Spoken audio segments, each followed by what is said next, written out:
Bhushan चटर्की TV news Marathi मध्ये सर्वांचे सहर्ष स्वागत। पाहूया आजच्या ठळक घडामोडी। एक बी मतदान पोल केलं तर आम्ही हे साहित्य तुमचं मतपत्रिका असतील मतपेट्या असतील आम्ही सगळं गुंडाळून घेऊन जाणार आहोत।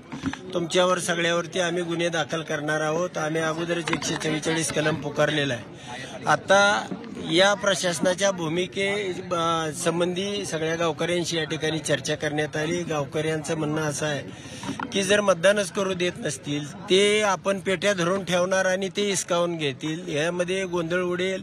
त्यामुळं आम्ही या ठिकाणी थांबण्याचा गावकऱ्याबरोबर चर्चा केल्यानंतर निर्णय घेतलेला आहे। आम्ही येणाऱ्या 8 दिवसामध्ये प्रांत कार्यालय असेल किंवा अजून जिथं सुयोग्य न्याय मागण्याचं ठिकाण असेल त्या ठिकाणी ताकदीनं 25 ते 50 हजार लोकांचा या तालुक्यातला जो आक्रोश आहे हे निवडणूक आयोगापर्यंत, या न्यायव्यवस्थेपर्यंत, या सरकारपर्यंत पोहोचवण्याचा ताकदीनं प्रयत्न करू। आणि यामध्ये मात्र न्याय मिळाल्याशिवाय हा उत्तमराव जानकर थांबणार नाही, एवढंच मीडियाच्या माध्यमातून तुम्हाला सांगतो। पुढील बातम्या पाहण्यासाठी आपले चॅनल लाईक आणि सबस्क्राईब करा व बेल आयकॉन दाबायला विसरू नका।